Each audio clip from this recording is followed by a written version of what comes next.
ดุมันซื่อสัตย์ประหยัดอดทนนำพาครอบครัวก้าวสู่ความเจริญยินดีต้อนรับท่านผู้ฟังเข้าสู่รายการทางสถานีวิทยุกระจายเสียงแขวงขมวนเราถือว่าความดุความมันนี่เป็นสิ่งสำคัญเด้อเราโดยเฉพาะก็มันอยากแก้ไขความทุกข์ยากและมันกำแนนสมาชิกในครอบครัวนี่แหละเนาะกินข้าวหลายสำใดจักเป่าแต่ละเดือนเนาะพอเดียวกันนั่นก็เป็นการตื่นตัวแก้ไขความทุกข์ยากนี่แหละสอกหูคำเฮียนมีความหูนำใส่ถาแห้งโดยเฉพาะก็เป็นการปลูกฝังเลี้ยงสัตว์หัตถกรรมจักสานนี่แหละเนาะจัดตั้งการผลิตการบริหารปลูกหมากกล้วยขายบ่อบักเพชรขายเนาะกำหนดบ่อนทำหากินคงที่เห็ดนาปีนาแซงได้จักเป่าสินะเนาะสิ่งสำคัญเหมือนการลงทุนใส่โครงการที่แน่นอนการเลี้ยงงัวเลี้ยงแบะบอกมีอย่างต่างๆเลยเนาะฉะนั้นถือว่าจุดสุ่มของเศรษฐกิจนี่ก็คือถือเอาการพัฒนาเศรษฐกิจเป็นใจกลางหนึ่งสองมาแล้วแม่นหันเอาเศรษฐกิจธรรมชาติไปสู่เศรษฐกิจเป็นสินค้าเนาะฉะนั้นถือว่าร่วมไปถึงการศึกษาก็ว่า3ลักษณะของการศึกษาลักษณะศาสตร์ลักษณะวิทยาศาสตร์ลักษณะมหาชนลักษณะศาสตร์ก็สอนให้รู้ศาสตร์ลักษณะวิทยาศาสตร์ก็ถือว่ามาจากบทเรียนการค้นคว้าของวิชาศาสตร์นี่แหละเนาะ3มาก็เป็นลักษณะมหาชนก็แม่นการศึกษาอันนั้นมันเพื่อมนุษย์ทุกคนนั่นแหละเนาะเพื่อทุกคนนั่นแหละการศึกษาโดยเฉพาะมหาชนทั้งหมดนั่นแหละเนาะคันว่าถึงไม่ยิ่งกับไม่ยิ่ง3ดีพลเมืองดีพัฒนาดีสร้างครอบครัวดีมีความผาสุกเนาะฉะนั้นถือว่าก็ลืมบ่ได้แหละสิ่งที่ยอดยิ่งเนาะยอดยิ่งอะไรโยกะแขกต่างบ้านต่างประเทศเนาะก็มาเที่ยวอยู่แขวงเงาโดยเฉพาะแขวงกระมวลท่องเที่ยวปลอดภัยซื่นใจในวัฒนธรรมธรรมศาสตร์และประวัติศาสตร์ท่องเที่ยวขมวลดินแดนมหัศจรรย์สัมผัสธรรมศาสตร์เรียนรู้ประวัติศาสตร์สืบสานวัฒนธรรมยอดยิ่งได้ยอดยิ่งทางด้านวัฒนธรรมยอดยิ่งทางด้านธรรมศาสตร์ยอดยิ่งทางด้านประวัติศาสตร์เนาะรวมไปถึงเผ่าอยู่แขวงขมวลนี่ก็มี10เผ่าอย่างแน่จังได๋เผ่าตรีเผ่ากรีเผ่าง่วนเผ่าแสกเผ่ามะกองเผ่าไต่เผ่าผู้ไทยเผ่าลาวเผ่าบรูและเผ่ามงเนาะรวมไปถึงคำขวัญแต่ละเมืองก็คือว่าเมืองตะแคกพระธาตุศรีโคตบองบุหารสถานประวัติศาสตร์ส้มทิวทัศน์ธรรมศาสตร์งามเด่นจอมผู้ผาเป็นใจกลางพัฒนาก้าวหน้าทันสมัยทาแขกอาหารซานไซวิรกรรมซาวเอเมนาพักห้อย46คันเมืองหนองบกหัตถกรรมดินเหนียวทงนาเขียวเข่าเหนียวอ่อนฟอนลำดีสมกีลมูโตสูมีไซเมืองเซบังไฟดินแดนสลประทานงานบุญสวงเงินเดือน10เพลงเสียงการผลิตของประชาชนเผ่าผู้ไทยไหวพระองค์แสนเนาะ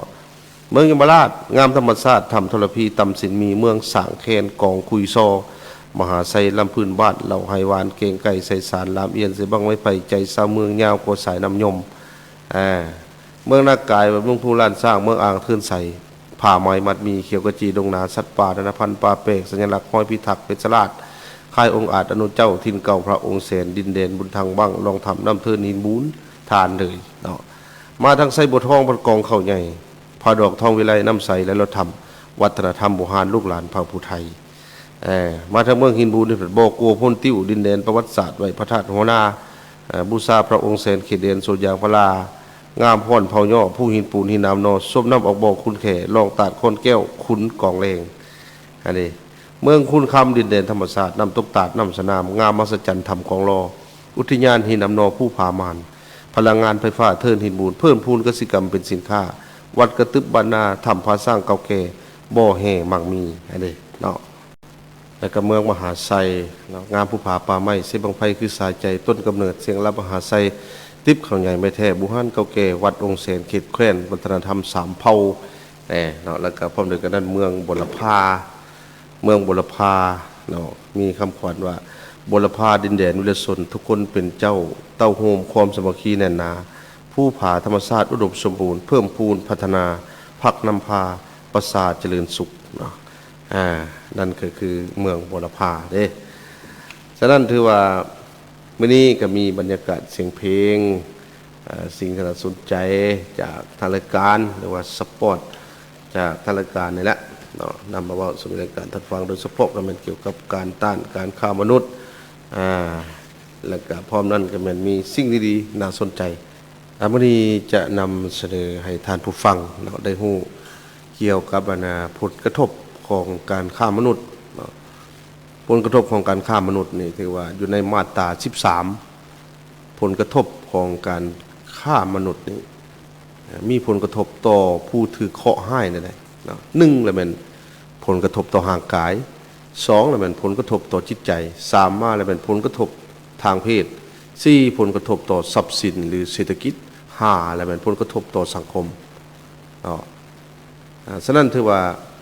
ผลกระทบต่อร่างกายนี่แม่นได้ผลกระทบต่อร่างกายก็เป็นการบาดเจ็บบวบซ้ำภายในหรือว่าภายนอกร่างกายมันสมองเสียองค์พิการติดเชื้อพยาธิเป็นบ้าหรือว่าเสียชีวิตซึ่งเกิดจากการทำให้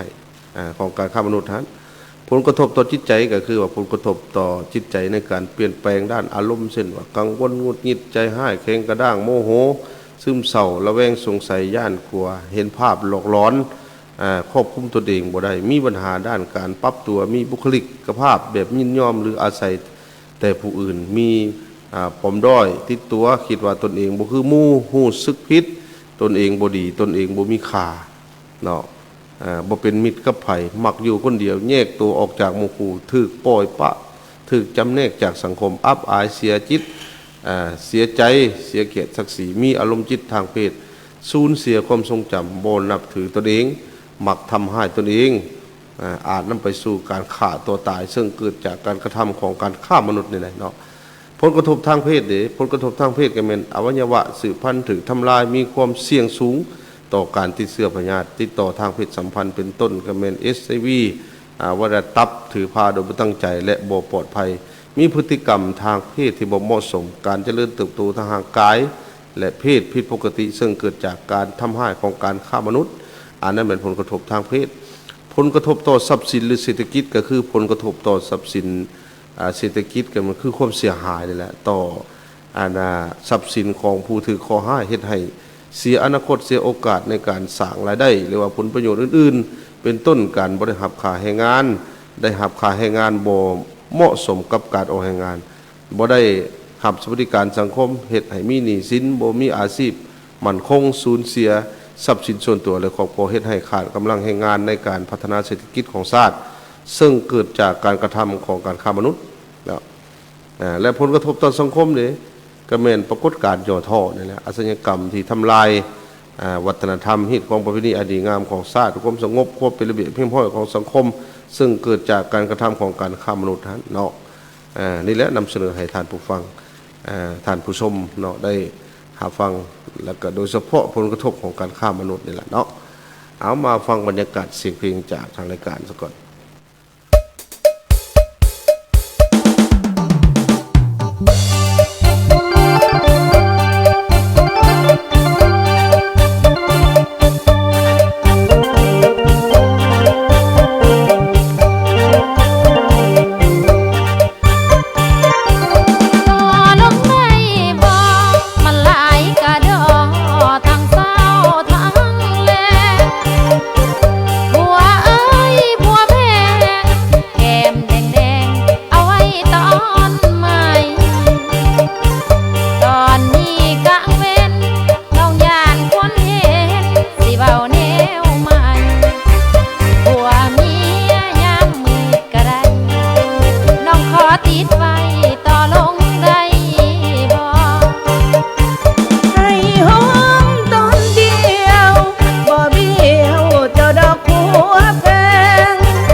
น้อง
บรรยากาศเสียงเพลง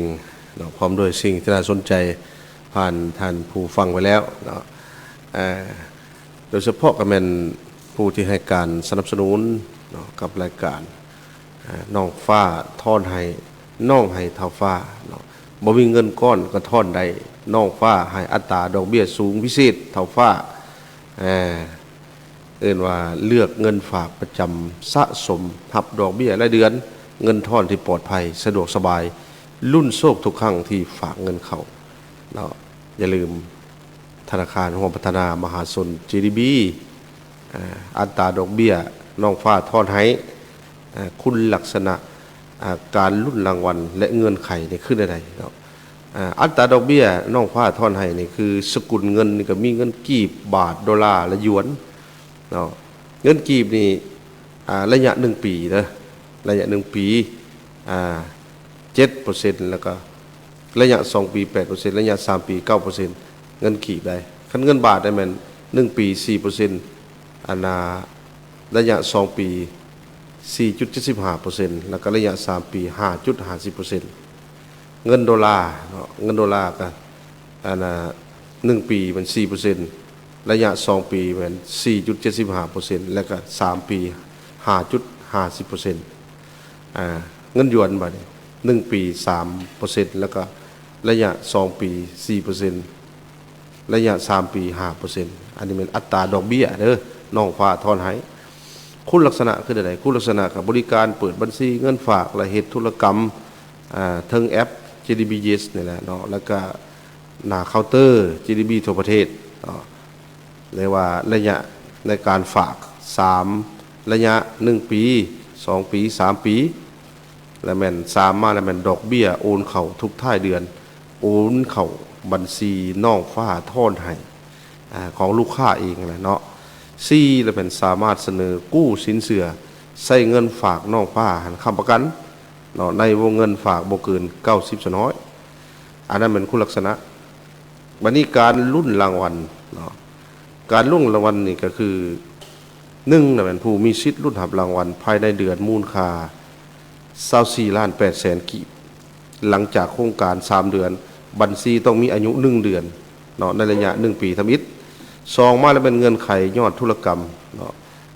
1 ลักล้านเนาะเอิ้นว่าลักล้านหรือว่า100ดอลลาร์หรือว่า3,000 บาทเนาะ500หยวนขึ้นไปนี่นะเนาะ1ธุรกรรมจะได้รับ1สิทธิ์ในการลุ้นรางวัลทุกๆเดือนบัญชีเงินฝากรวม 1,800,000 กีบ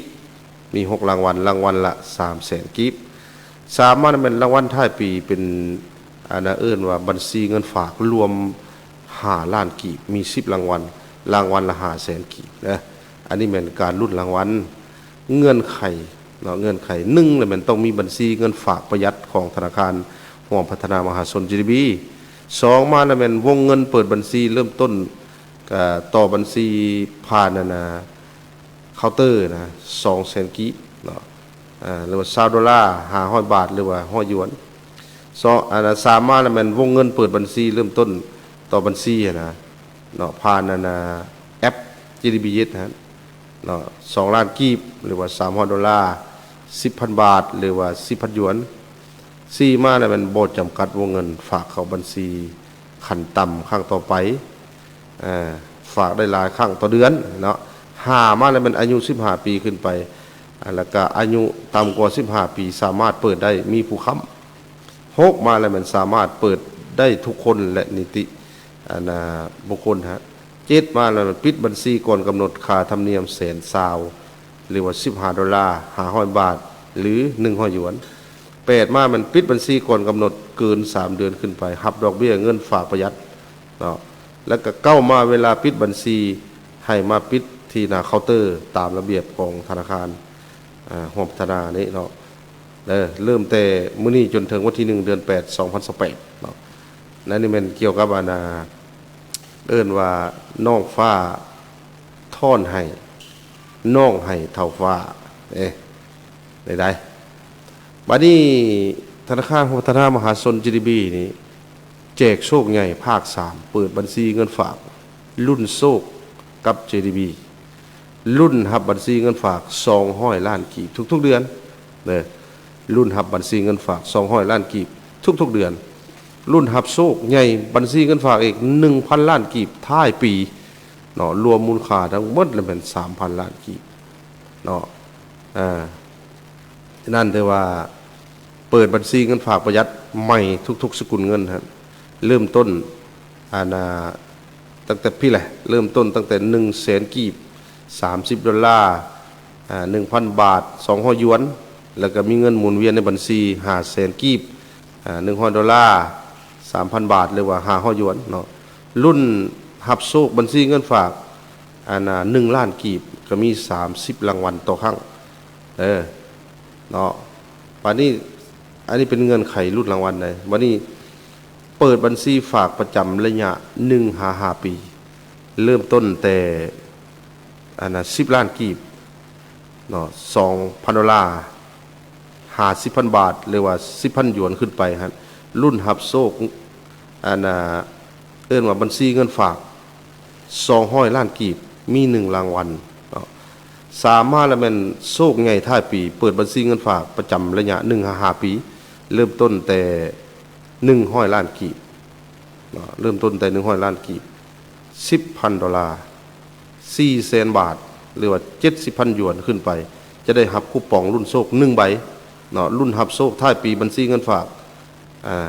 เนาะ 1,000 ล้านกีบมี1รางวัลเริ่มแต่มื้อนี้จนถึงท้ายปี2026เนาะอันนี้แม่น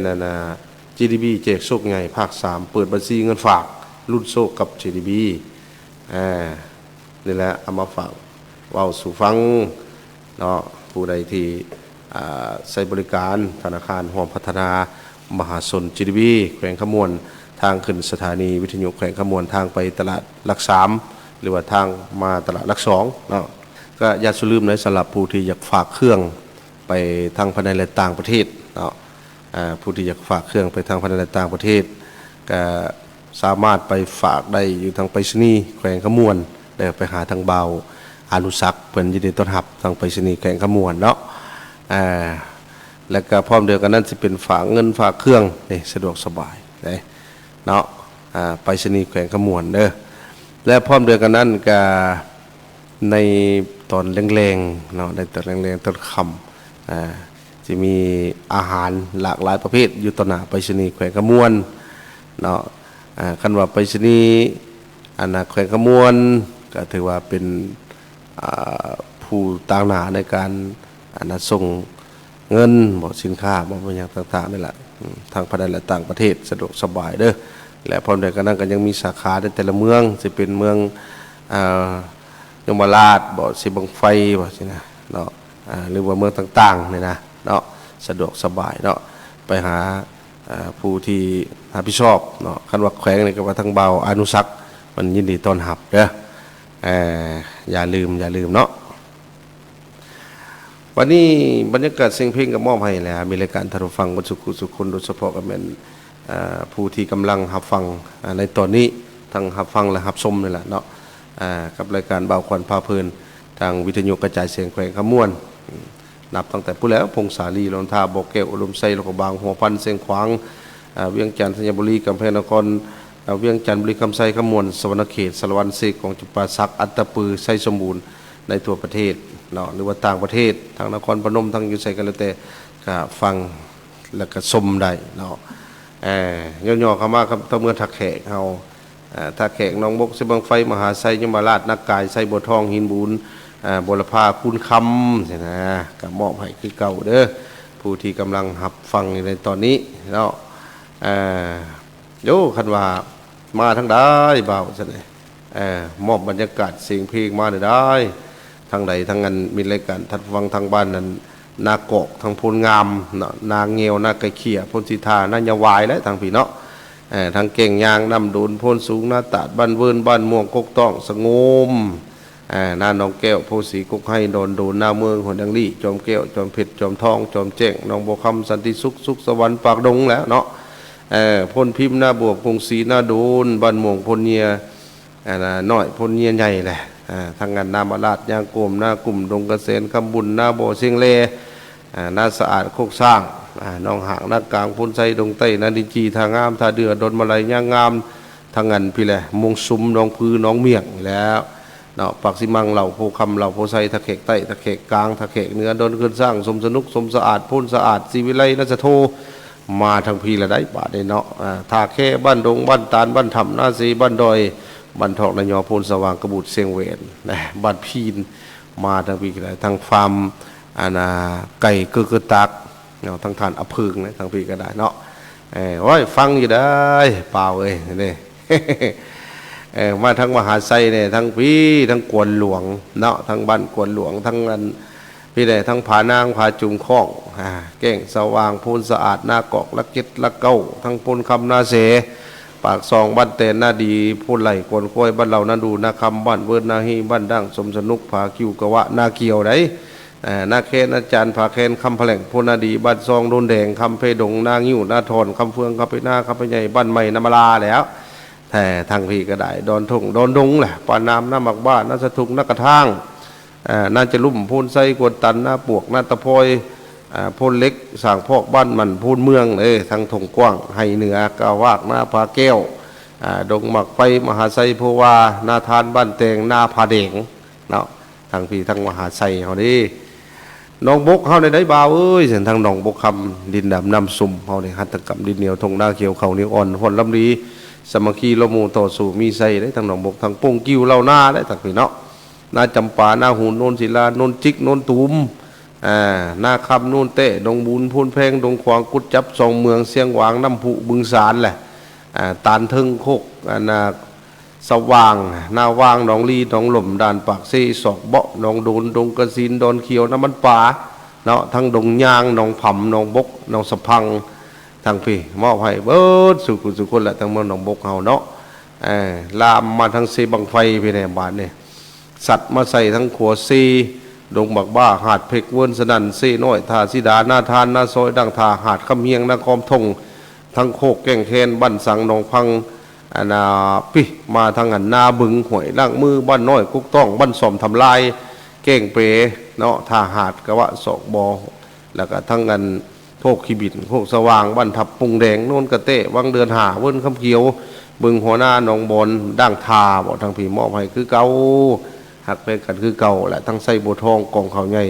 พาดอกทองวิไลน้ำใสและรถธรรมวัฒนธรรมหมู่ฮานลูกหลานเผ่าผู้ไทยทั้งป่ากล้วยดงป่ากล้วยทงหน้ากระดอมหน้าหลวงต่อเฮือสิวิไลผาหอยน้องธาตุพ้นสวรรค์หน้าคำพันหน้าประคาแก้งจอนทั้งหน้าคองกระเสหน้านกดงหน้าคำผาสวาพูนหน้าดีผาขาดน้องพือกุดน้ำใสทั้งพี่ทั้งหน้าภาพหน้ากระทิงเนาะแล้วก็ทั้งนาเสียงควรน้ำกระโปทาแคนบอกพูนคำถงเทียมเก่งมื่นป่ากล้วยนองบอลป่ากระสะโคกสว่างทาเฮผาโคกหน้าขามหน้าหมักมี่หน้าน้อยซอกทางหน้าคำจวงหน้าโม่ทางใส่บัวทองเฮาก็ได้มอบให้เบิดสู่คนได้เนาะทั้งหินบูนได้บ่าวเอ้ยทั้งหินบูนมอบให้เด้อว่าจังได๋ นาโนแหละสาวนางนาโนได้ทางพี่เนาะน้องคุณแน่อยู่ใกล้ๆเนาะบ่อแดงดอนดูถ้ามีหน้าคือพูนเพลงโฮมพันนาโพปุ่งใต้ปุ่งเหนือบ่หินบุญใต้หินบุญเหนือพูนคำแก้วน้องบ่น้อยน้องหอยสีส้มซื่นแหละทางพี่เนาะพูนสว่างบ้านพงแล้วก็ทั้งพูนม่วงหาดนั่งก้อมห้อยขมิ้นหน้าบอนหินลาดบ้านพูนหมิ่นทาหน้าปักถึกเวียงทองวังข้องวังหัวปลาหาดนั่งก้อมห้อยเขียวแล้วก็บ้านหาดเนาะทาสว่างบ้านเมงน้องจันลาทางยลุงคำลาเขาได้ทางพี่เนาะสถานีวิทยุกระจายเสียงแขวงขมวน FM 95.5 เมกะเฮิรตซ์นี่เนาะอาการมอบให้เมื่อสุขุสุคนผู้ที่กำลังปฏิบัติหน้าที่เป็นงานเพื่อสร้างรายรับเข้าสู่ครอบครัวให้เป็นครอบครัวตัวแบบให้เป็นครอบครัวแบบอย่างให้เป็นครอบครัววัฒนธรรมครอบครัวพัฒนาครอบครัวสามดีครอบครัวสามัคคีปองดองความรู้ความมันขยันบันเพียรเป็นสิ่งที่ดีเด้อดุมันซื่อสัตย์ประหยัดอดทนนำพาครอบครัวก้าวสู่ความเจริญเป็นสิ่งที่ดีเนาะบางคนโอ้ยเบาควันได้ป่ะบ่ทันมีสู้บ่ทันมีแฟนน้ำเขาสินี่กกมิ่งแขนกกแน่นหอยไหนเนาะแขนกันมาน้องนี่แน่งแน่นอ้ายขี้หน้าแน่นนอกขี้ทางหลังว่าจังสมหวังได้ อันนาเจ้าผู้อรไมนาคิ้วกงคันสอนคนตางอนดังนางเมืองฟ้าท่านตาเขียวขาวงามปานเวนหูปอ่อนแอนนางผ้ากระบปานความงามของเพิ่นนะขั้นว่าใจประสงค์เลี้ยวน้ำกระเทวกระดั้นฮอดอาจารย์โอ้ไปสร้างฮอดน้ำกระเทว ใจประสงค์เลี้ยวน้ำกระเทวกระสิผาขั้นว่าป่าเนี่ยอ้นพันสั้นกระสิทางอ้ายนี่คนขี้ห้ายลี่อยู่คือกบเห็นคนมากกับสิลุยลงน้ำบาสัตว์ขั้นว่าได้กินกบหนึ่งอย่าลืมหนังท้องป่าปึงเลยเด้อขั้นว่าได้กินต้มอึ่งเผาอย่าลืมสว่าอึ่งหมักหยางคอยคือเก่านี่แหละคอยแต่บุญมาคำบ่ทำผันบ่เมนคอยแต่บุญทรงให้สิได้หอมใดเนาะไอ้นี่คิดฮอดน้องนอนกองน้ำตาหลังขั้นเป็นพังจังสางรถเพ่มั่งตั้งแต่นนอย่าไปเก็บดอกหวานบ้านเพิ่นมาบานให้จะง่อยซานเก็บดอกกระเจียวแคมหัวดวงจันทร์คู่ของแพงทางเทศสะเพาพุ้นเนาะสั่งมาเอาเที่ยวหอยหูกระซ่าคว้าขายตกว่าได้ลงลายม่วนว่าเป็นกระบุงให้เป็นกระตาคันว่าเป็นกระซ่าก็เป็นของใส่ป่าก็เอานะเนาะคันว่าเป็นกรเฮือก็ให้เป็นกรเล้าอย่างใครแน่คันบ่เป็นอันใดแท้สิทุยลงให้อันนั้นอยู่ลกไก่คันบ่ได้แท้ๆสิย่อม่วนเขาใส่ให้เป็นประแดก เนาะซาตาตกวันนี้สิขออยู่แผ่นดินทอมักบ้าแผ่นฟ้าทอกระด้งสิขอเมียนกระดูกดอมก็คือกันกับนกเจ้าแหละ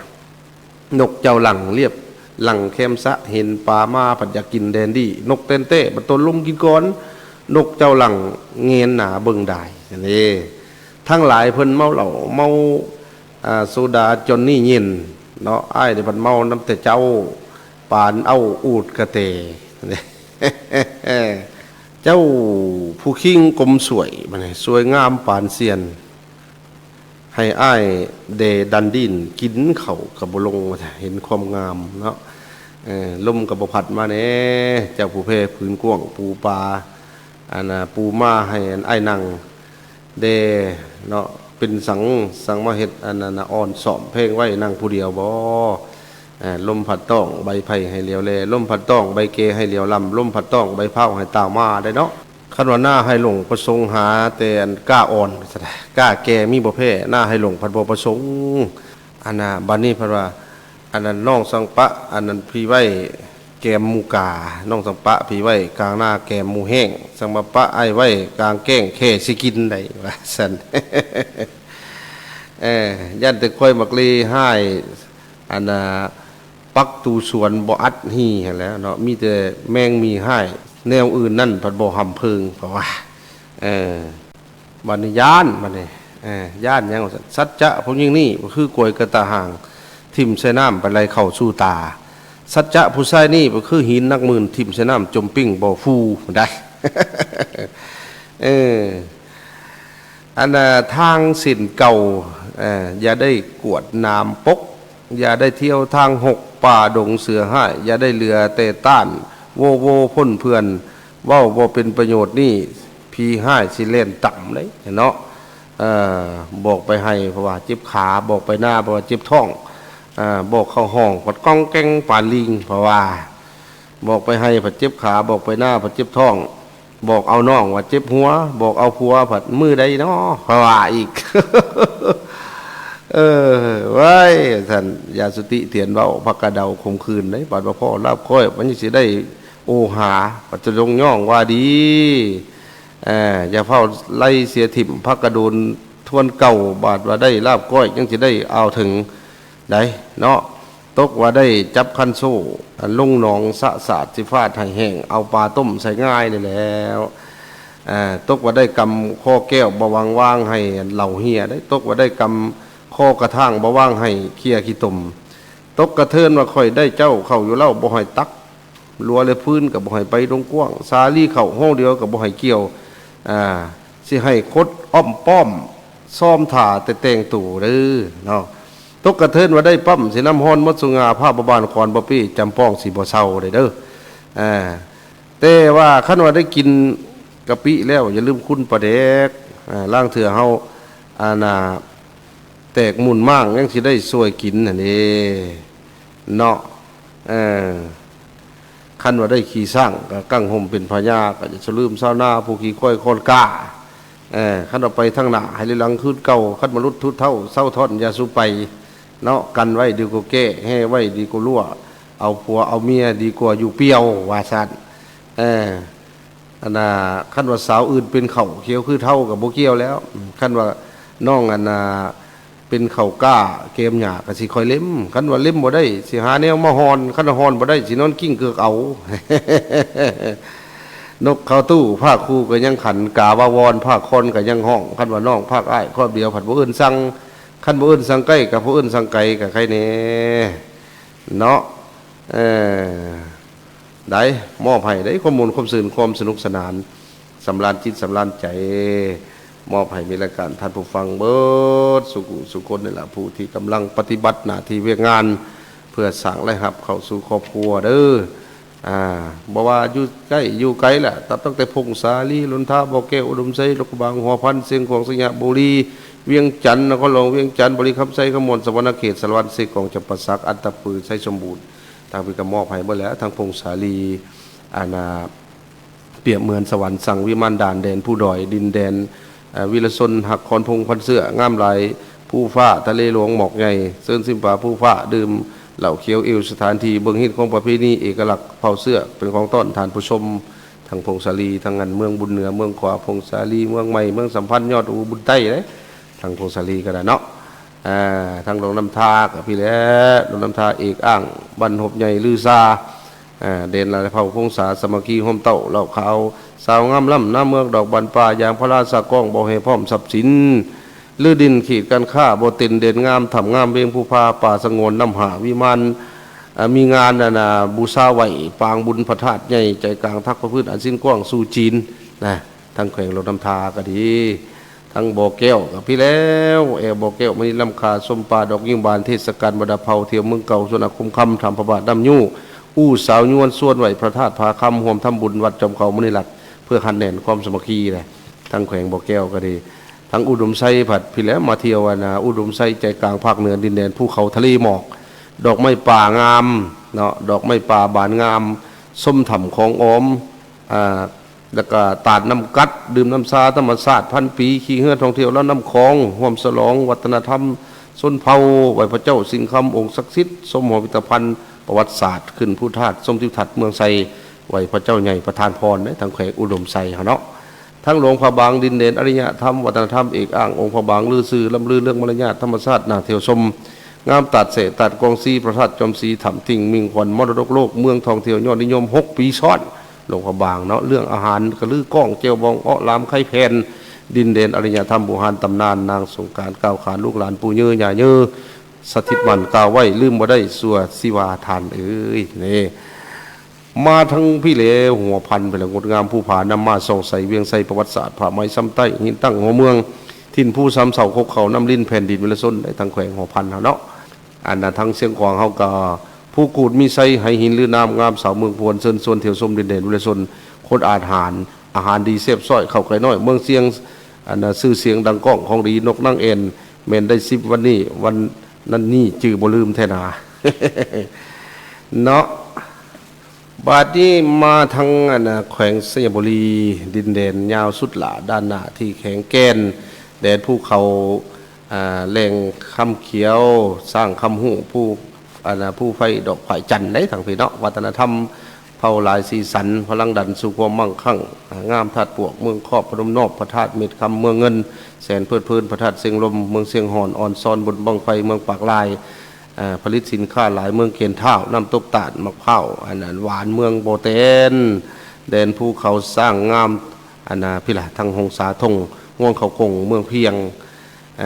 เสียงขับหงเมืองสยามบุรีซาเขียวหอมดีเมืองไซสถานมาทางปีทางเมืองเกณฑ์เท่าบ่เมืองพี่แล้วเมืองครอบเมืองเงินเมืองเสียงหอนเมืองปากลายเมืองโบเตนเมืองเพียงเมืองหงสาทงเมืองสยามบุรีเมืองไซสถานและทางแขวงสยามบุรีเนาะมอบให้คือเก่าเด้อทั้งเบาลี่ในทั้งบ้านกันโคกเฮท ทั้งเมืองสังทองเนาะมอบให้คือเก่าเด้อและทั้งนครหลวงเวียงจันทร์เพิ่นให้สมขัวมิตรภาพกับหอพระแก้วซั่นนี่เนาะหอปราสาทหลักเมืองศรีสะเกษสีเมืองศรีสะเกษองค์ตื้อลือน้ำเลยทางเพิ่นเนาะไว้พระธาตุหลวงมิ่งขวัญของปวงประสาพระเจ้าไสเสถาพญาฟ้างุมอนุวงศ์ลือซามาสมสวนประตูไสทิวทัศน์หาดทรายสีทองเข้มของดอนจันทร์สมหอคำพิพิธภัณฑ์ไก่สนพระวิหารวีรบุรุษของศาสตร์ลาวเนาะของปวงชนทางศาสตร์เนาะมาทั้งนั้นพี่เดทั้งบริคำไซเนาะมาทั้งบริคำไซดินแดนแห่งความอุดมเหมาะสมแก่การผลิตเศรษฐกิจครัวหาแรงไฟฟ้าส่งออกต่างแดนบ่อคำแดนอุดมคำเกิดงามเลิศสาวเหมยผู้สูภาตำนานนาคาบังไฟพญานาคพระธาตุพระบาทใหญ่พ้นสันคนกล่าวเอื้อนซาลือกันเพลงกุหลาบปากสันแดนดินถิ่นไกลเรือตาเด้แล้วก็มีน้ำสองสีพร้อมเนาะก็มาทั้งพี่ใดมาทั้งใดมาทางงานแข่งขมวนแข่งขมวนกับพระธาตุสีกุฎตะบองงามสง่าลำพญามหาไซกับเพลงใหญ่ภูคณาพาหีน้ำหนอบ่อไฟฟ้าน้ำเทิน2กองรอนาตาน้ำรถธรรมวิรกรรมสาวเอมินาปี1946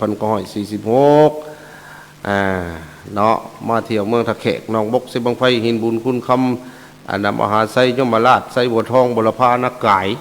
มาทางพี่ได้มาทางสวรรณเขตพิกโยมาเที่ยวทางพี่แหละนครไกรสนพระวิหารเมืองไซพุทองพลันไซท่าปังทองเมืองนองวิลบุรีอุทุมพรอาจสะพรสีปูนสุนทรบุรีไซบุรีจำพรอาจสะพังทองเมืองพีนเมืองสองคอนเด้อทางสวรรณเขตพื้นแผ่นดินคำวัฒนธรรมลายเผ่าส้นลำเลิศแหล่งกำเนิดไดโนเสาร์ห้อยล้านปีปูชนิสถานพระธาตุอิงหังงามสง่าสมนามวาทินกำเนิดวีรบุรุษแห่งศาสตร์ลาวเด้อทางแขวงสวรรณเขตเนาะทั้งสารวันกับมะพร้าวนาไซปิ้งเกยนาปงเหล่าเขาเมืองคงลำวงสารวันทั้ง4กองเขาก็เป็นเอกลักษณ์เผ่าส่วนหลักเมืองเนาะดินแดนเฮืองกาแฟบักแนงแหล่งพลังงานนำตกดินดำดกแห่ธาตุมีข้องประหลาดตีวงส่งเสียงเค้นเดชวิลชนเด้เนาะมาทั้งจำปาสักนี่เอกลักษณ์วัดภูกุหลาบปากซีกาแฟปากซองน้ำของตนคอนสีบันดอนลือยามสีพันดอนลือนามนี่สะอาดสวยงามกล้าหาญอดทนเสียสละสมัคคีมีวินัยอารยธรรมของคนแขวงจำปาสักทั้งอัตตปือเขากับพี่เหลอัตตปือแผ่นดินคำลำน้ำใสป่าไม้เขียวงามท่องเที่ยวหนองผ้าส้มผ้าเฮียงสันใสไหวพระองค์แสนผักแดนสมัคคีเลยทั้งแขวงอัตตปือเขาเนาะบางคนบอกกลับขึ้นมาทั้งแขวงเวียงจันทร์แน่ทั้งเมืองเก่าไผ่น้ำหรือน้ำอ่างน้ำงึมตำนานดื่มไรง่าอูเข่าเศร้าเมืองคนเฮืองขับงึมดื่มดำธรรมศาสตร์พัสรัตสมัคคีเนาะทั้งเมืองแม่เมืองหมื่นเมืองหินเหอะเมืองเฟืองเมืองพลโฮงเมืองกาสีเมืองสนคามทางแขวงเวียงจันทร์เนาะทั้งไส้สมบูรณ์แขวงไส้สมบูรณ์เท่ากับเอื้นว่าไส้สมบูรณ์แดนหนาวสายภูเขาอ้อมบังมีหลายอย่างบ่อเงินทองคำเขื่อนน้ำงึมน้ำเงียบผู้เบี้ยสูงเทียบฟ้าลือซาประวัติศาสตร์ฐานที่มั่นปฏิวัติสัจธรรมแห่งนักสู่เจ้าอนุวงศ์คงเขตแขวงใหม่สมสื่อลือนามงามประสาสมัคคีโฮมเต้าลายชนเผ่าห่วงพัฒนาอุเขาอุปาสมนามว่าแดดวิลชนในทางแขวงไซสมบูรณ์เนาะเอาว่าไปประมาณสายน้ำผัดบ่เคยถาป่าเวลาบ่เคยถาผู้ใดขอบใจน้ำทานผู้ฟังขอบใจน้ำผู้ที่ให้การอุปถัมภ์เนาะในรายการเบาขวัญพาเพลินทางวิทยุกระจายเสียงแขวงขมวนอยู่ดีมีแห้งสุขสุขคนสบายดีดุมันสื่อสัตย์ประหยัดอดทนนำพาครอบครัวก้าวสู่ความเจริญยินดีต้อนรับท่านผู้ฟังเข้าสู่รายการทางสถานีวิทยุกระจายเสียงแขวงขมวนเราถือว่าความดุความมันนี่เป็นสิ่งสำคัญเด้อเราโดยเฉพาะมันอยากแก้ไขความทุกข์ยากและมันกำแนนสมาชิกในครอบครัวนี่แหละเนาะกินข้าวหลายสำได้จักเป่าแต่ละเดือนเนาะพอเดียวกันนั่นก็เป็นการตื่นตัวแก้ไขความทุกข์ยากนี่แหละสอกหูคำเฮียนมีความหูน้ำใส่ถาแห้งโดยเฉพาะก็เป็นการปลูกฝังเลี้ยงสัตว์หัตถกรรมจักสานนี่แหละเนาะจัดตั้งการผลิตการบริหารปลูกหมากกล้วยขายบ่อบักเพชรขายเนาะ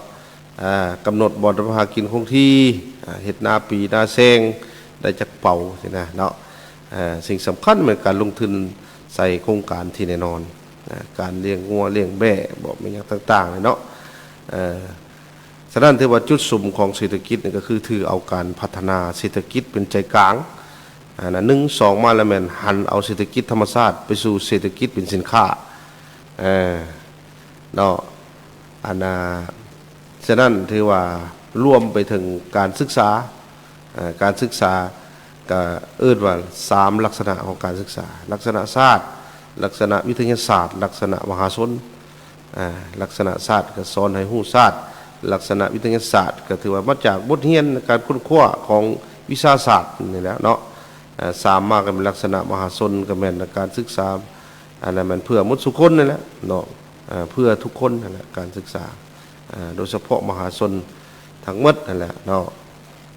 คันว่าถึงไม่ยิ่งกับไม่ยิ่ง3ดีพลเมืองดีพัฒนาดีสร้างครอบครัวดีมีความผาสุกเนาะฉะนั้นถือว่าก็ลืมบ่ได้แหละสิ่งที่ยอดยิ่งเนาะยอดยิ่งก็ได้โยกะแขกต่างบ้านต่างประเทศเนาะก็มาเที่ยวอยู่แขวงเฮาโดยเฉพาะแขวงกระมวลท่องเที่ยวปลอดภัยซื่นใจในวัฒนธรรมธรรมศาสตร์และประวัติศาสตร์ท่องเที่ยวขมวลดินแดนมหัศจรรย์สัมผัสธรรมศาสตร์เรียนรู้ประวัติศาสตร์สืบสานวัฒนธรรม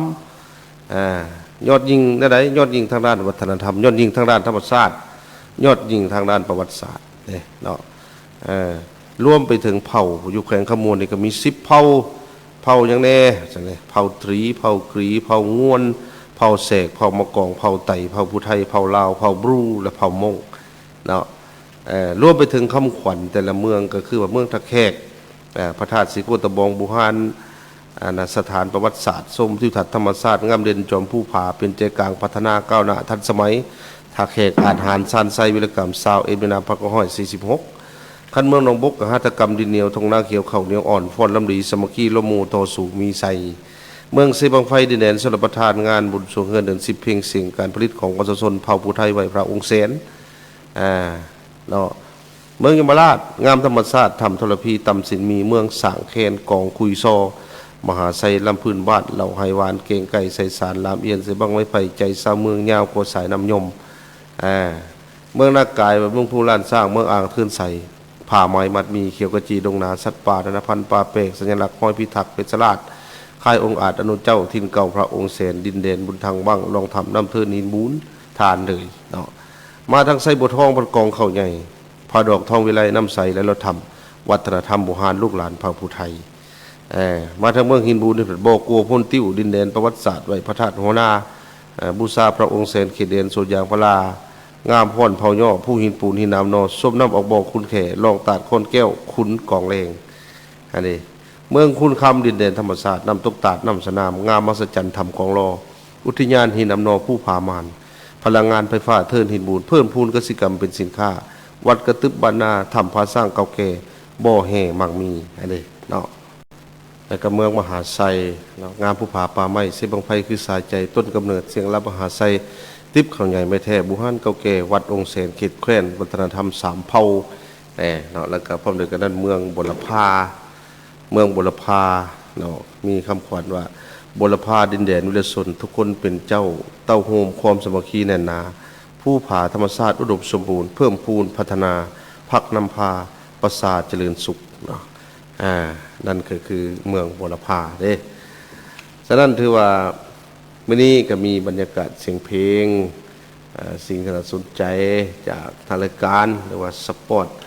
จากทางรายการนี่แหละเนาะนำมาเว้าสู่รายการท่านฟังโดยเฉพาะก็เป็นเกี่ยวกับการต้านการฆ่ามนุษย์แล้วก็พร้อมนั้นก็มันมีสิ่งดีๆน่าสนใจมื้อนี้จะนำเสนอให้ท่านผู้ฟังเนาะได้ฮู้เกี่ยวกับผลกระทบของการฆ่ามนุษย์ผลกระทบของการฆ่ามนุษย์นี่คือว่าอยู่ในมาตรา13ผลกระทบของการฆ่ามนุษย์นี่มีผลกระทบต่อผู้ถือเคราะห์ให้นั่นแหละ1แล้วมันผลกระทบต่อร่างกาย2แล้วมันผลกระทบต่อจิตใจ3มาแล้วมันผลกระทบทางเพศ4ผลกระทบต่อทรัพย์สินหรือเศรษฐกิจ5แล้วมันผลกระทบต่อสังคมฉะนั้นถือว่าผลกระทบต่อร่างกายนี่มันได้ผลกระทบต่อร่างกายก็เป็นการบาดเจ็บบวบซ้ำภายในหรือว่า ภายนอกห่างกายมันสมองเสียองค์ขะพิการติดเสื้อพยาธิเป็นบ้าหรือว่าเสียชีวิตซึ่งเกิดจากการทำให้ของการฆ่ามนุษย์นั้นผลกระทบต่อจิตใจก็คือว่าผลกระทบต่อจิตใจในการเปลี่ยนแปลงด้านอารมณ์เช่นว่ากังวลหงุดหงิดใจห้ายแข็งกระด้างโมโหซึมเศร้าระแวงสงสัยย่านกลัวเห็นภาพหลอกหลอนควบคุมตัวเองบ่ได้มีปัญหาด้านการปรับตัวมีบุคลิกภาพแบบยินยอมหรืออาศัยแต่ผู้อื่นมีปมด้อยติดตัวคิดว่าตนเองบ่คือหมู่ฮู้สึกผิดตนเองบ่ดีตนเองบ่มีค่าเนาะบ่เป็นมิตรกับไผมักอยู่คนเดียวแยกตัวออกจากหมู่คู่ถูกปล่อยปะถูกจำแนกจากสังคมอับอายเสียจิตเสียใจเสียเกียรติศักดิ์ศรีมีอารมณ์จิตทางเพศสูญเสียความทรงจำบ่นับถือตนเองมักทำให้ตนเองอาจนำไปสู่การฆ่าตัวตายซึ่งเกิดจากการกระทำของการฆ่ามนุษย์นี่แหละเนาะผลกระทบทางเพศผลกระทบทางเพศก็เป็นอวัยวะสืบพันธุ์ถึงทำลายมีความเสี่ยงสูงต่อการติดเชื้อพยาธิติดต่อทางเพศสัมพันธ์เป็นต้นก็เป็น HIV วัณตับถือพาโดยไม่ตั้งใจและบ่ปลอดภัยมีพฤติกรรมทางเพศที่บ่เหมาะสมการเจริญเติบโตทางร่างกายและเพศผิดปกติซึ่งเกิดจากการทำให้ของการฆ่ามนุษย์อันนั้นเป็นผลกระทบทางเพศผลกระทบต่อทรัพย์สินหรือเศรษฐกิจก็คือผลกระทบต่อทรัพย์สินเศรษฐกิจก็มันคือความเสียหายนี่แหละต่อทรัพย์สินของผู้ถือข้อห้าเฮ็ดให้เสียอนาคตเสียโอกาสในการสร้างรายได้หรือว่าผลประโยชน์อื่นๆเป็นต้นการบ่ได้รับค่าแรงงานได้รับค่าแรงงานบ่เหมาะสมกับการออกแรงงานบ่ได้รับสวัสดิการสังคมเฮ็ดให้มีหนี้สินบ่มีอาชีพมั่นคงสูญเสียทรัพย์สินส่วนตัวและครอบครัวเฮ็ดให้ขาดกำลังแรงงานในการพัฒนาเศรษฐกิจของชาติซึ่งเกิดจากการกระทำของการฆ่ามนุษย์และผลกระทบต่อสังคมนี่ก็แม่นปรากฏการณ์ย่อท่อนี่แหละอาชญากรรมที่ทำลายวัฒนธรรมฮิตของประเพณีอดีงามของชาติความสงบควบเป็นระเบียบเพียงพอของสังคมซึ่งเกิดจากการกระทำของการฆ่ามนุษย์นั้นเนาะนี่แหละนำเสนอให้ท่านผู้ฟังท่านผู้ชมเนาะได้หาฟังแล้วก็โดยเฉพาะผลกระทบของการฆ่ามนุษย์นี่แหละเนาะเอามาฟังบรรยากาศเสียงเพลงจากทางรายการซะก่อน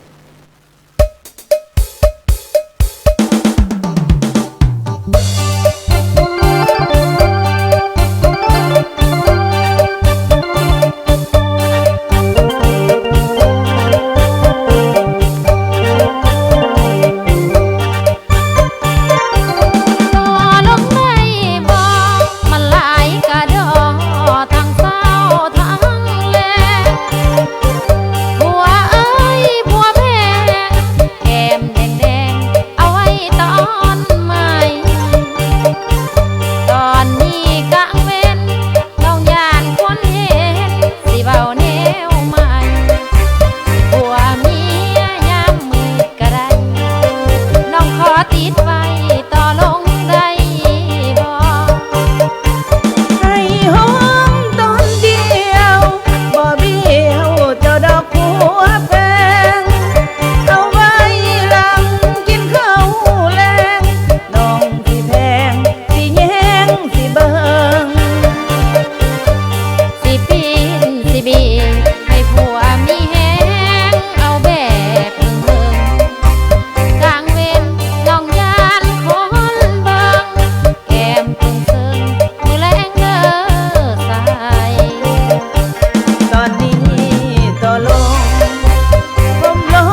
บรรยากาศเสียงเพลง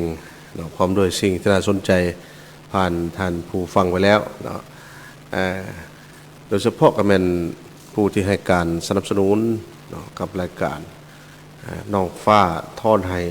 น้องให้เท่าฟ้าเนาะบ่มีเงินก้อนก็ทอนได้น้องฟ้าให้อัตราดอกเบี้ยสูงพิเศษเท่าฟ้า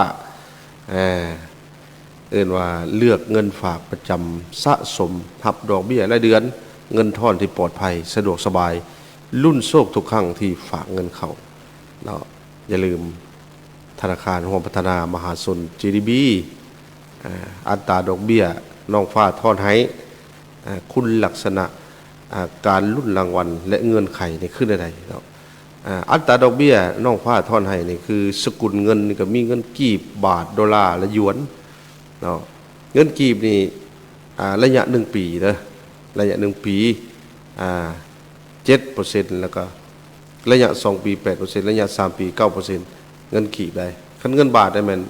1 ปี 4%ระยะ2 ปี 4.75% แล้วก็ระยะ3 ปี 5.50% เงินดอลลาร์เนาะเงินดอลลาร์ก็1 ปีมัน 4%ระยะ2 ปีมัน 4.75% แล้วก็3 ปี 5.50% เงินหยวนบัดนี้1 ปี 3% แล้วก็ระยะ2 ปี 4% ระยะ3 ปี 5% อันนี้เป็นอัตราดอกเบี้ยเด้อน้องฟ้าทอนให้คุณลักษณะคืออะไรคุณลักษณะกับบริการเปิดบัญชีเงินฝากและเฮ็ดธุรกรรมทั้งแอป GDB Yes นี่แหละเนาะแล้วก็หน้าเคาน์เตอร์ GDB ทั่วประเทศเนาะเรียกว่าระยะในการฝาก3ระยะ1 ปี2 ปี 3 ปีแล้วแม่น3มาแล้วแม่นดอกเบี้ยโอนเข้าทุกท้ายเดือนโอนเข้าบัญชีน้องฟ้าทอนให้ของลูกค้าเองแหละเนาะ4แล้วเป็นสามารถเสนอกู้สินเชื่อใช้เงินฝากน้องฟ้าหันค้ำประกันเนาะในวงเงินฝากบ่เกิน90 สน้อยอันนั้นเป็นคุณลักษณะบัดนี้การลุ้นรางวัลเนาะการลุ้นรางวัลนี่ก็คือ1น่ะเป็นผู้มีสิทธิ์ลุ้นรับรางวัลภายในเดือนมูลค่า24,800,000 กีบหลังจากโครงการ3 เดือนบัญชีต้องมีอายุ1 เดือนเนาะในระยะ1 ปีทำอิฐ2มาแล้วเป็นเงินไขยอดธุรกรรมเนาะ1 ลักล้านเนาะเอิ้นว่าลักล้านหรือว่า100 ดอลลาร์หรือว่า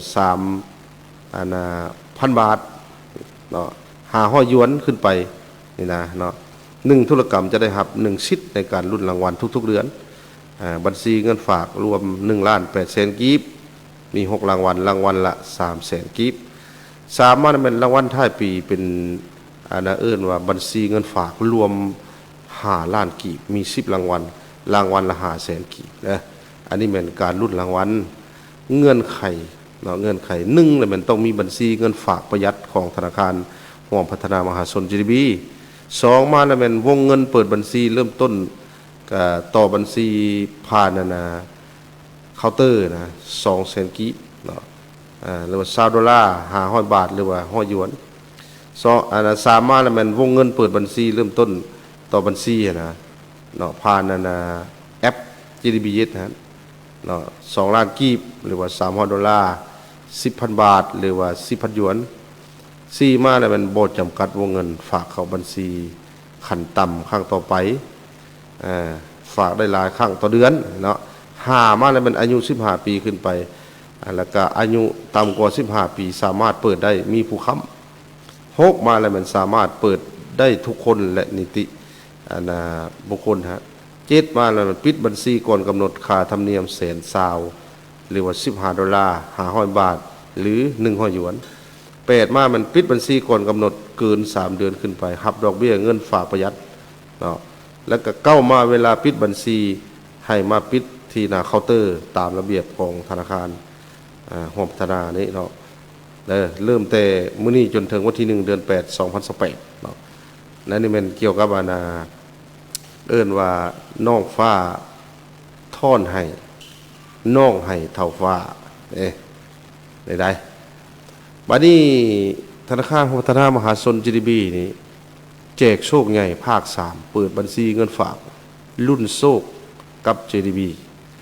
รุ่นหับบัญชีเงินฝาก200 ล้านกีบทุกๆเดือนเด้อรุ่นหับบัญชีเงินฝาก200 ล้านกีบทุกๆเดือนรุ่นหับโชคใหญ่บัญชีเงินฝากอีก 1,000 ล้านกีบท้ายปี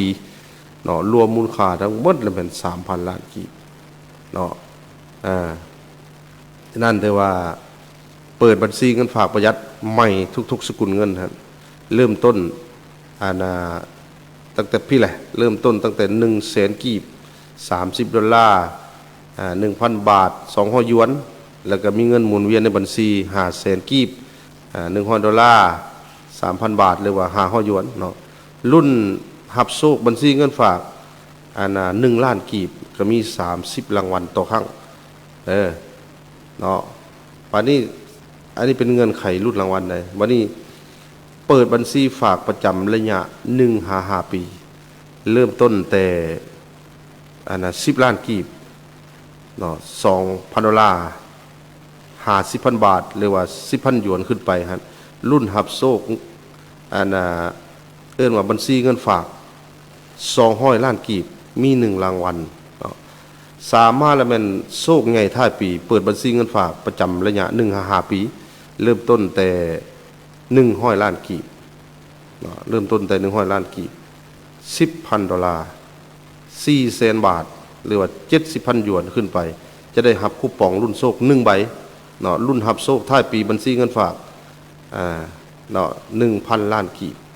มี1 รางวัลเริ่มแต่มื้อนี้จนถึงท้ายปี2026เนาะอันนี้แม่นGDB แจกโชคใหญ่ภาค3เปิดบัญชีเงินฝากรุ่นโชคกับ GDB นี่แหละเอามาฝากเว้าสู่ฟังเนาะผู้ใดที่ใช้บริการธนาคารร่วมพัฒนามหาชน GDB แขวงขมวนทางขึ้นสถานีวิทยุแขวงขมวนทางไปตลาดหลัก3หรือว่าทางมาตลาดหลัก2เนาะก็อย่าสุลืมนะสำหรับผู้ที่อยากฝากเครื่อง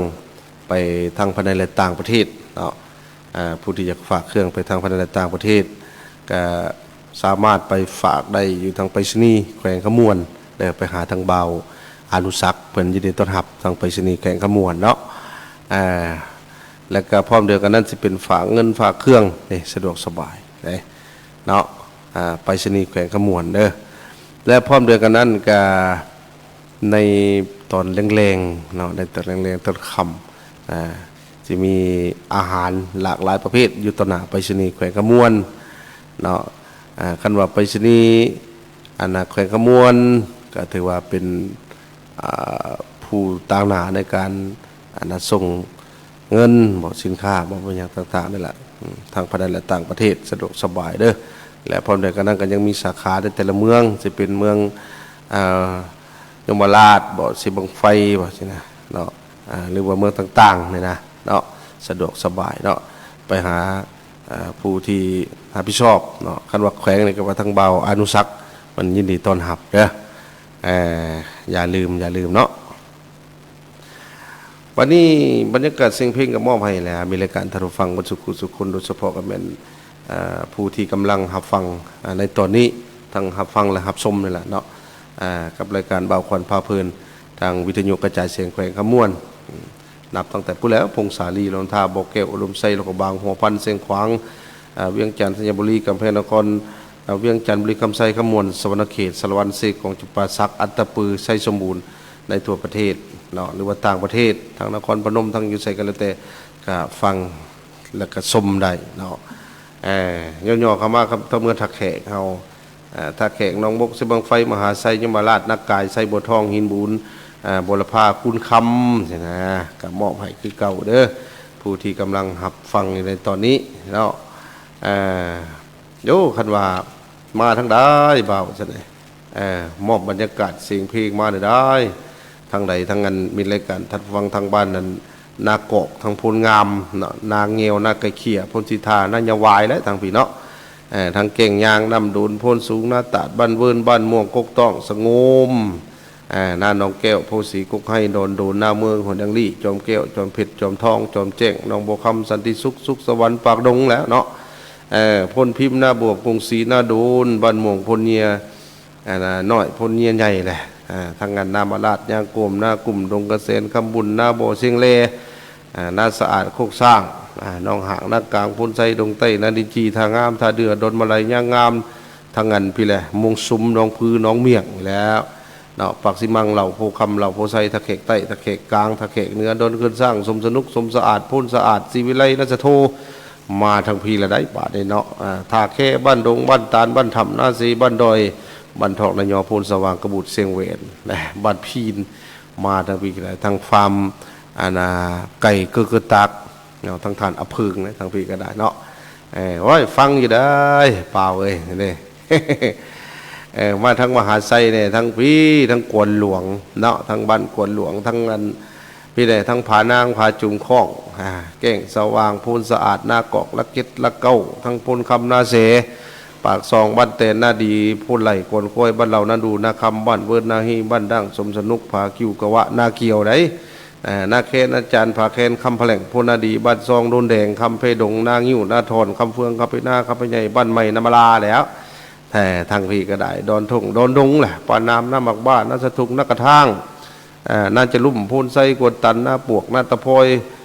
พูนเล็กสั่งพอกบ้านมันพูนเมืองเลยทางทงกว้างไห้เหนือกาวากหน้าผาแก้วดงหมักไปมหาไซโพวาหน้าทานบ้านแตงหน้าผาเดงเนาะทางพี่ทางมหาไซเขาดิน้องบกเขาในได้บ่าวเอ้ยเส้นทางน้องบกคำดินดำน้ำสุ่มเขาในหัตถกรรมดินเหนียวทงหน้าเขียวเขาเหนียวอ่อนพลลำดีสมัคคีโลมูต่อสู่มีไซได้ทางหนองบกทางโป่งกิ้วเล่าหน้าได้ทางพี่เนาะหน้าจำปาหน้าหูนโนนศิลาโนนจิกโนนตูมหน้าคำโนนเตะดงบุญพูนแพงดงขวางกุดจับสองเมืองเสียงหวางน้ำผุบึงสารแหละตานเทิงโคกนาสว่างหน้าว่างหนองลีหนองหล่มด่านปากซีศอกเบาะหนองโดนดงกระสินดอนเขียวน้ำมันป่าเนาะทั้งดงยางหนองผำหนองบกหนองสะพังทางพี่มอบให้เบิดสุขุสุคนแหละทั้งเมืองหนองบกเฮาเนาะลามมาทางเซบังไฟพี่ในบ้านเนี่ยสัตว์มาใส่ทั้งขัวซีดงบักบ้าหาดเพกเวินสนันซีน้อยทาสิดาหน้าทานหน้าซอยดังทาหาดคำเฮียงนาคอมทงทั้งโคกแก่งแคนบ้านสังหนองพังพี่มาทางหันนาบึงหวยล่างมือบ้านน้อยกุกต้องบ้านสมทำลายเก่งเปเนาะทาหาดกะวะสอกบอแล้วก็ทั้งกันโคกขีบินโคกสว่างบ้านทับปุงแดงโน่นกระเตะวังเดือนหาเวิ้นคำเขียวบึงหัวหน้าหนองบอลด่างทาบอกทางผีมอบให้คือเก่าหักไปกันคือเก่าแหละทั้งไส้บัวทองกองเขาใหญ่พาดอกทองวิไลน้ำใสและรถธรรมวัฒนธรรมหมู่ฮานลูกหลานเผ่าผู้ไทยทั้งป่ากล้วยดงป่ากล้วยทงหน้ากระดอมหน้าหลวงต่อเฮือสิวิไลผาหอยน้องธาตุพ้นสวรรค์หน้ากำพันหน้าปะคาแก้งจอนทั้งหน้าคองกระเสหน้านกดงหน้าคำผาสวาพูนหน้าดีผาขาดน้องผือกุดน้ำใสทั้งพี่ทั้งหน้าผาหน้ากระทิงเนาะแล้วก็ทั้งนาเสียงควรน้ำกระโปทาแคนบอกพูนคำทงเทียมเก่งมื่นป่ากล้วยนองบอลป่ากระสะโคกสว่างทาเฮผาโคกหน้าครามหน้าหมักมี่หน้าน้อยซอกทางหน้าคำจวงหน้าโม่ทางใส่บุทองเฮาก็ได้มอบให้เบิดสู่ผู้สู่คนได้เนาะทั้งหินบูนได้บ่าวเอ้ยทั้งหินบูนมอบให้ได้เด้อว่าซั่นแหละนาโนแหละสาวนางนาโนได้ทางพี่นะน้องคุณแน่อยู่ใกล้ๆเนาะบ่อแดงดอนดูถ้ามีหน้าคือพูนแพงโฮมพันนาโพปุ่งใต้ปุ่งเหนือบ่หินบุญใต้หินบุญเหนือพูนคำแก้วน้องบ่น้อยน้องหอยสีส้มซื่นแหละทางพี่เนาะพูนสว่างบ้านพงแล้วก็ทั้งพูนม่วงหาดนั่งก้อมหอยขมิ้นหน้าบอนหินลาดบ้านพูนหมิ่นทาหน้าปักถึกเวียงทองวังข้องวังหัวปลาหาดนั่งก้อมหอยเขียวแล้วก็บ้านหาดเนาะทาสว่างบ้านเมงน้องจันลาทางยลุงคำลาเขาได้ทางพี่เนาะสถานีวิทยุกระจายเสียงแขวงขมวน FM 95.5 เมกะเฮิรตซ์นี่เนาะการมอบให้เมื่อสุขุสุคนผู้ที่กำลังปฏิบัติหน้าที่เป็นงานเพื่อสร้างรายรับเข้าสู่ครอบครัวให้เป็นครอบครัวตัวแบบให้เป็นครอบครัวแบบอย่าง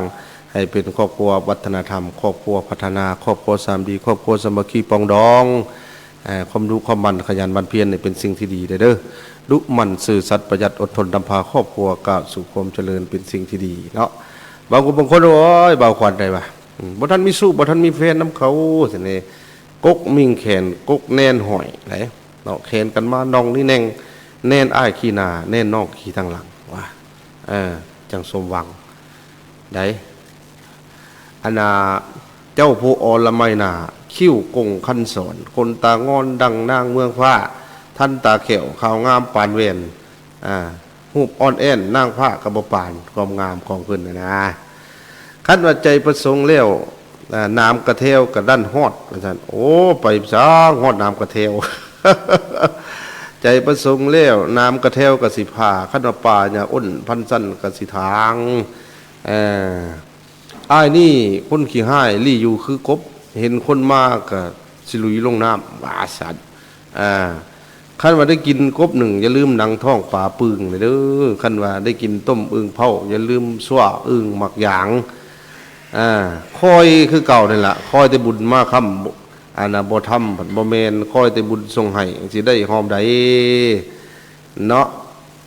ไอ้นี่คิดฮอดน้องนอนกองน้ำตาหลังขั้นมันพังจังสางรถเพ่มั่งตั้งแต่ดนอย่าไปเก็บดอกหวานบ้านเพิ่นมาบานให้จะง่อยซานเก็บดอกกระเจียวแคมหัวดวงจันทร์คู่ของแพงทางเทศสะเพาพุ้นเนาะสั่งมาเอาเที่ยวหอยหูกระซ่าคว้าขาย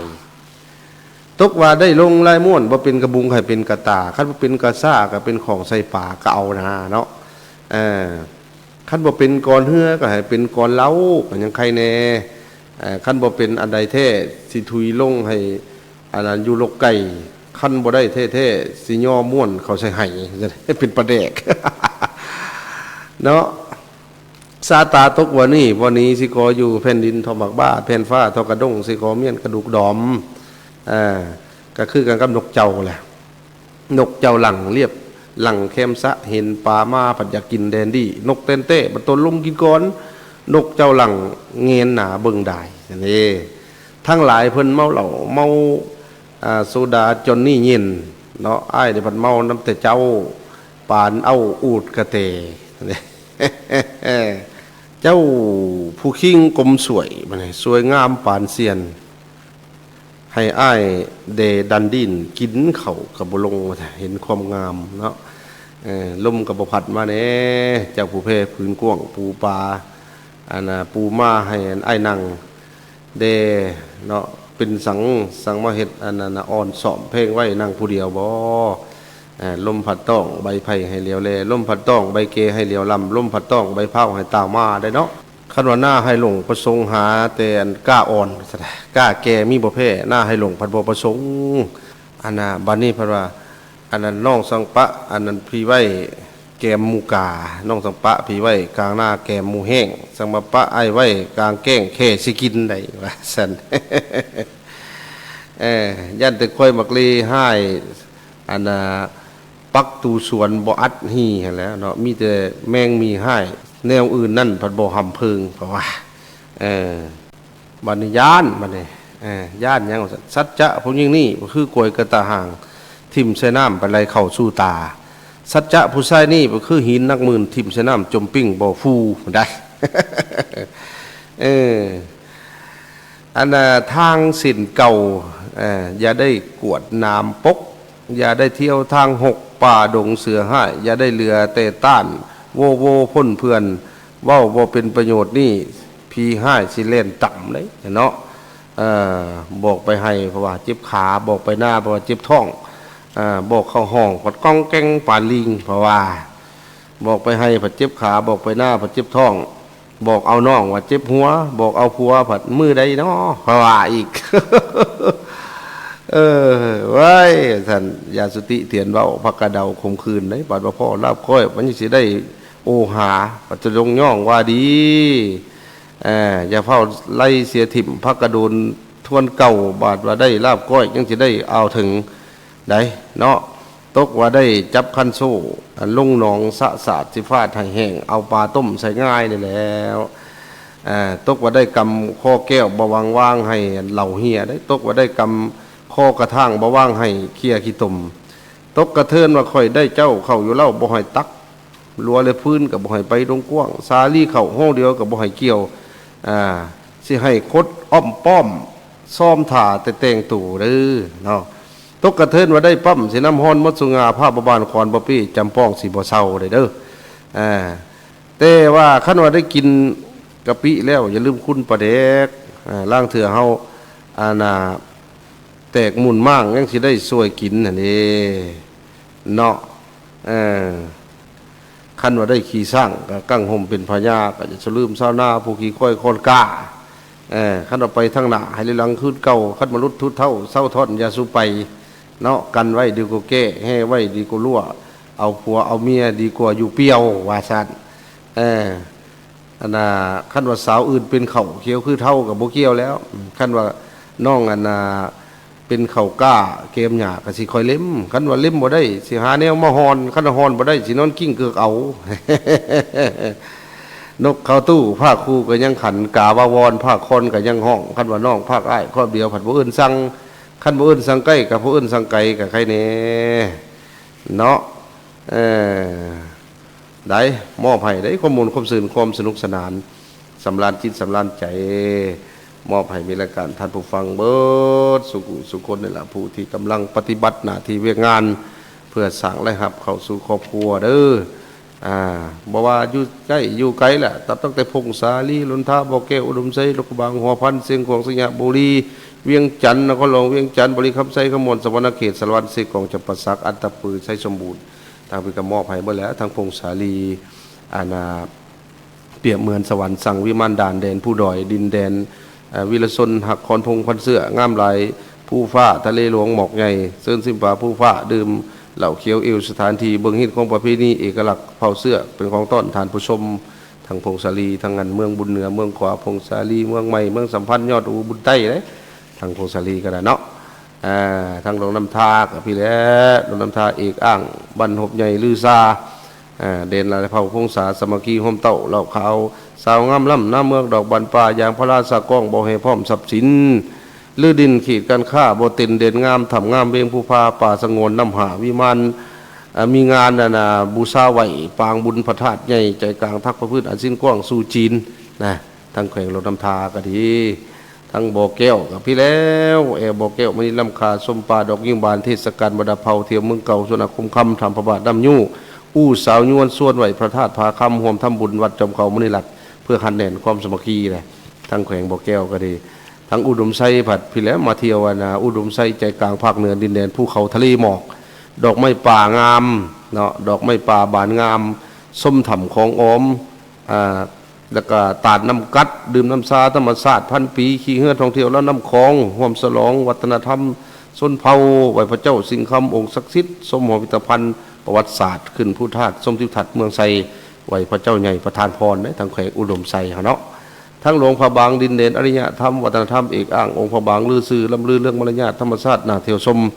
งามตัดเสตัดกองซีพระธาตุจอมศรีถ่ำติ่งมิงขวัญมรดกโลกเมืองท่องเที่ยวยอดนิยม6 ปีซ้อนหลวงพระบางเนาะเรื่องอาหารกระลือก้องเจียวบองอ้อลามไข่แผ่นดินเด่นอริยธรรมบุหารตำนานนางสงการก้าวขานลูกหลานปู่เยอหย่าเยอสถิตมันกล่าวไว้ลืมบ่ได้สัวสิวาทานนี่มาทั้งพี่เหลหัวพันไปแล้วงดงามผู้ผานำมาส่องใส่เวียงใส่ประวัติศาสตร์ผ่าไม้ซ้ำใต้หินตั้งหัวเมืองทินผู้ซ้ำเสาคกเขาน้ำลิ้นแผ่นดินเวลส้นได้ทั้งแขวงหัวพันเนาะอันนั้นทั้งเสียงกวางเฮาก็ผู้กูดมีไซให้หินลือน้ำงามสาวเมืองพวนเซินส่วนเถียวส้มดินเด่นเวลส้นคนอาหารดีเสียบซ้อยเข้าไก่น้อยเมืองเสียงอันนั้นซื่อเสียงดังก้องของดีนกนั่งเอ็นเมนได้10วันนี้วันนั้นนี่จื่อบ่ลืมแท้นาเนาะบาดนี้มาทางแขวงสยามบุรีดินแดนยาวสุดหลาด้านหน้าที่แข็งแกนแดนภูเขาแหล่งคำเขียวสร้างคำหูผู้ไฟดอกไผ่จันทร์ได้ทางพี่เนาะวัฒนธรรมเผ่าลายสีสันพลังดันสู่ความมั่งคั่งงามธาตุปวกเมืองครอบพนมนอกพระธาตุเม็ดคำเมืองเงินแสนเพลิดเพลินพระธาตุเสียงลมเมืองเสียงหอนอ่อนซอนบนบังไฟเมืองปากลายผลิตสินค้าหลายเมืองเกียนเท่าน้ำตกตาดมะพร้าวอันนั้นหวานเมืองโบเตนแดนภูเขาสร้างงามอันนั้นพิลาทางหงสาทงง่วงเขาคงเมืองเพียงเสียงขับหงเมืองสยามบุรีซาเขียวหอมดีเมืองไซสถานมาทางปีทางเมืองเกียนเท่าบ่เมืองพี่แล้วเมืองครอบเมืองเงินเมืองเสียงหอนเมืองปากลายเมืองโบเตนเมืองเพียงเมืองหงสาทงเมืองสยามบุรีเมืองไซสถานและทางแขวงสยามบุรีเนาะมอบให้คือเก่าเด้อทั้งเบาลี่ในทั้งบ้านกันนะโคกเฮ ทั้งเมืองสังทองฮะเนาะมอบให้คือเก่าเด้อและทั้งนครหลวงเวียงจันทร์เพื่อนให้สมอันขัวมิตรภาพกับหอพระแก้วใช่ไหมเนาะหอปราสาทหลักเมืองศรีสะเกษศรีเมืองศรีสะเกษองค์ตื้อลือน้ำเลยทางเพื่อนเนาะไว้พระธาตุหลวงมิ่งขวัญของปวงประสาพระเจ้าไสเสถาพญาฟ้างุมอนุวงศ์ลือซามาสมสวนประตูไซทิวทัศน์หาดทรายสีทองเข้มของดอนจันทร์สมหอคำพิพิธภัณฑ์ไก่สนพระวิหารวีรบุรุษของศาสตร์ลาวเนาะของปวงชนทางศาสตร์เนาะมาทั้งนั้นพี่เนทั้งบริคำไซเนาะมาทั้งบริคำไซดินเด่นแห่งความอุดมเหมาะสมแก่การผลิตเศรษฐกิจครัวหาแรงไฟฟ้าส่งออกต่างแดนบ่อคำแดนอุดมคำเกิดงามเลิศสาวเหมยผู้สูพาตำนานนาคาบังไฟพญานาคพระธาตุพระบาทใหญ่พ้นสันคนกล่าวเอื้อนซาลือกันเพลงกุหลาบปากสันแดนดินถิ่นไกลเรือตาเด้แล้วก็มีน้ำสองสีพร้อมเนาะก็มาทั้งพี่ใดมาทั้งใดมาทั้งงานแข่งขมวนแข่งขมวนกับพระธาตุสีโคตรตะบองงามสง่าลำพญามหาไซกับเป็นไงภูคนาพาหีน้ำหนอบ่อไฟฟ้าน้ำเทิน2กองรอนาตาน้ำเราทำวิรกรรมสาวเอมินาปี1946เนาะมาเที่ยวเมืองตะแขกหนองบกเสบังไฟหินบุญคุณคำนำมหาไซยมราชไซบัวทองบุรพานักไก่มาทางพี่ได้มาทางสวรรค์เขตพิกโยมาเที่ยวทั้งพี่แหละนครไกรสนพระวิหารเมืองไซพุทองพลันไซท่าปังทองเมืองนองวิลบุรีอุทุมพรอาจสะพรสีปูนสุนบุรีไซบุรีจำพรอาจสะพังทองเมืองพีนเมืองสองคอนเด้อทางสวรรค์เขตพื้นแผ่นดินคำวัฒนธรรมลายเผ่าส้นลำเลิศแหล่งกำเนิดไดโนเสาร์ห้อยล้านปีปูชนิสถานพระธาตุอิงหังงามสง่าสมนามวาทินกำเนิดวิลบุรุษแห่งศาสตร์ลาวเด้อทางแขวงสวรรค์เขตเนาะทางสารวัตรงัวเลี้ยงแบ่บอกมีอย่างต่างๆ